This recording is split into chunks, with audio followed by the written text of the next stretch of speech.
Hello doctor. Hello. Doctor, hair ఫాల్‌కి and బాల్నెస్‌కి ఏంటి డిఫరెన్స్ డాక్టర్? హెయిర్ ఫాల్ అంటే రెగ్యులర్గా అయ్యే హెయిర్ లాస్ కంటే ఎక్కువ అయితే దాన్ని హెయిర్ ఫాల్ అని చెప్తాం. అంటే for example per day up to 120 hairs పోవచ్చు. దానికంటే ఎక్కువ హెయిర్ కనుక షెడ్ అయితే దానిని మనం హెయిర్ లాస్ అని చెప్తాము. అదే హెయిర్ లాస్ అయిపోయిన తర్వాత హెయిర్ రీజనరేషన్ అవ్వాలి. సో అలా అవ్వకుండా స్కాల్ప్ షైనీగా ఉంటే దాన్ని బాల్నెస్ అని చెప్తాం. ఓకే. సో దీంట్లో ఏమైనా స్టేజెస్ ఉన్నాయా? ఎస్. బాల్నెస్లో ఫర్ ఎగ్జాంపుల్ మేల్లో ఉన్న బాల్నెస్కి మనం మేల్ ప్యాటర్న్ హెయిర్ లాస్ అని చెప్తాము. దానికి ఒక క్లాసిఫికేషన్ సిస్టమ్ ఉంటుందన్నమాట.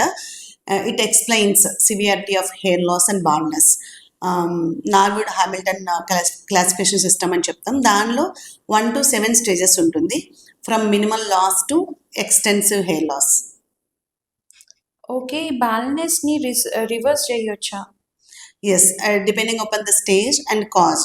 దాంతో పాటు మనం ట్రీట్మెంట్ ఇచ్చినప్పుడు ఎర్లీ స్టేజెస్లో పర్టికులర్గా ట్రీట్మెంట్ ఇచ్చినప్పుడు డెఫినెట్గా రివర్స్ చేయొచ్చు. ఓకే. ఏమన్నా అంటే బెస్ట్ ట్రీట్మెంట్ ఎర్లీ స్టేజ్‌లో ఏదన్నా ఉంటుందా బాల్నెస్ రాకుండా? రాకుండా అంటే ఎర్లీ స్టేజెస్ మనకి ఫస్ట్లోనే తెలుస్తుంది. హెయిర్ థిన్ అవుతుంది, మనం కోమ్ చేసుకునేటప్పుడు హెయిర్ తక్కువైన ఫీలింగ్ వస్తుంది, స్కాల్ప్ విజిబిలిటీ కనపడుతూ ఉంటుంది. అలాంటి టైంలో మనం topical solutions and oral medications, దాంతో పాటు few procedures like PRP, GFC and scalp threads, ఈ ట్రీట్మెంట్స్ తీసుకున్నప్పుడు డెఫినెట్గా అది ఎక్స్టెన్సివ్ అవ్వకుండా మనం కాపాడొచ్చు. బాల్నెస్ మేల్స్‌లో ఎలా స్టార్ట్ అవుతుంది డాక్టర్? ఇనీషియల్గా మేల్స్లో ఫ్రంట్ లైన్ రిసీడ్ అవుతూ ఉంటుంది, సమ్ టైమ్స్ క్రాన్ ఏరియాలో కూడా స్టార్ట్ అవుతుంది అనమాట. ఓకే. మరి ఫిమేల్స్‌లో? ఫీమేల్స్లో సెంట్రల్ పార్టీషన్ వైడెన్ అవుతూ ఉంటుంది, పెరుగుతూ ఉంటుంది. దాన్ని బట్టి మనం చెక్ చేసుకోవచ్చు. మరి ఈ కాజ్ ఏంటి డాక్టర్, అంటే బాల్నెస్‌కి మేల్స్‌లో? Mostly baldness due to genetics and DHT sensitivity అనమాట. మరి ఫిమేల్స్‌లో? ఫీమేల్స్లో కూడా జెనెటిక్స్ అండ్ హార్మోనల్, దీంతో పాటు ఎక్కువ nutritional deficiencies, stress, all this play part major role in females. Okay. Diet ఏమన్నా ఎఫెక్ట్ చేస్తుందా డాక్టర్? హెయిర్ థిన్నింగ్‌కి? Yes, deficiencies in iron, vitamin B12, D3, biotin causes hair loss. 100 hairs fall అవ్వడం రోజుకి అది నార్మలేనా doctor? Yes, it's normal.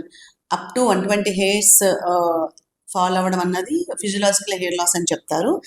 It's absolutely normal. Okay. Dandruff కూడా ఒక reason అంటారా హెయిర్ ఫాల్‌కి? డైరెక్ట్గా కాదు, indirectly it causes hair fall. Complete baldness వచ్చిన వాళ్ళకి ట్రీట్మెంట్స్ ఏముంటుంది డాక్టర్? అంటే ఇది డిపెండ్స్ అనమాట. మనకి ఇప్పుడు స్టేజెస్ ఆఫ్ బాల్నెస్ ఉంటుందని చెప్పాను కదా, 1 to 4 వరకు కూడా with medical management along with minimal invasive treatments like PRP, GFC, threads అన్ని కూడా హెల్ప్ చేస్తాయి, మైక్రోనీడ్లింగ్.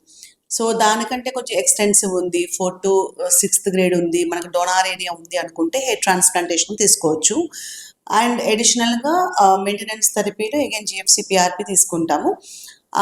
ఇంకా ఎక్స్టెన్సివ్ అయిపోయింది, ఇంకా డోనార్ ఏరియా కూడా లేదు అనుకుంటే then we can go ahead with the hair patches, cosmetic hair తో కూడా వీ కెన్ మేనేజ్.